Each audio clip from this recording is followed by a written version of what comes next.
et bienvenue à toutes et à tous donc pour cette nouvelle vidéo donc de présentation d'un livre que je viens de terminer, un livre toujours de Laure Manel. Il s'intitule La toute dernière fois.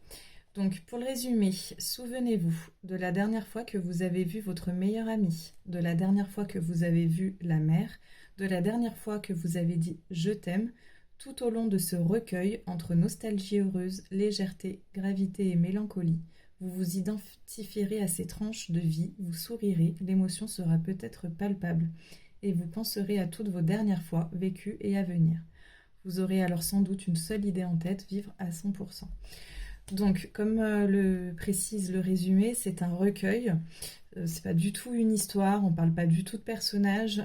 Les chapitres donc sont vraiment très courts, c'est une page ou deux. Et en fait, Laure Manel relate tous les témoignages. Alors, je sais plus exactement.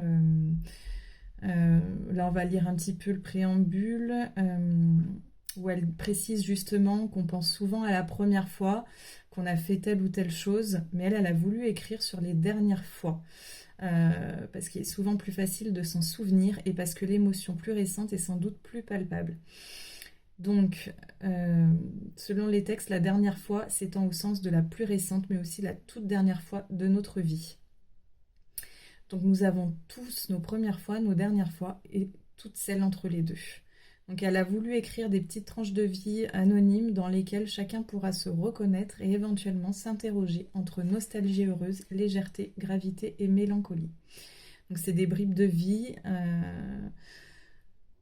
De témoignages en fait. Donc par exemple, je vous lis quelques exemples. Il y a la dernière fois qu'il a fermé la porte de sa maison. Et donc là, vous avez à chaque fois un petit résumé de ce qui va correspondre et le détail de cette dernière fois. Donc là, on a la dernière fois qu'il lui a dit je t'aime, la dernière fois qu'elle a trop mangé, la dernière fois qu'elle a dû parler anglais, la dernière fois qu'elle a entendu sa voix. Donc vraiment, on passe par diverses émotions, la tristesse, la nostalgie, des moments aussi qui peuvent être drôles, des bons souvenirs. Voilà, et on a tous vécu plus ou moins, au moins une de ces dernières fois. Donc c'est vrai que au moins une histoire, un témoignage de ce livre va nous faire écho. Donc je l'ai trouvé très intéressant parce que du coup, c'est pas du tout un style de livre commun. Là, c'est vraiment pour le coup un recueil, il n'y a pas d'histoire. Et donc, c'est assez atypique. Et finalement, j'ai bien aimé. En plus, il se lit vraiment assez vite. C'est sans prise de tête. Donc, très facile à lire. Et puis, voilà, ça peut nous ramener dans nos souvenirs. Je trouve ça très, très intéressant. Euh, Là, elle a eu, je trouve, une bonne idée, Laure Manel. Donc, bah, je peux que vous le conseiller si vous avez besoin ou envie de vous replonger dans vos souvenirs. Franchement, voilà, on peut vivre plein plein d'émotions avec ce livre.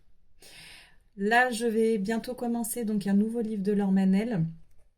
Et puis, donc, je vous en ferai part. Là, c'est un roman cette fois-ci. Donc, je vous ferai part du coup de ce que j'en pense aussi. Je vous dis à bientôt et puis bonne lecture.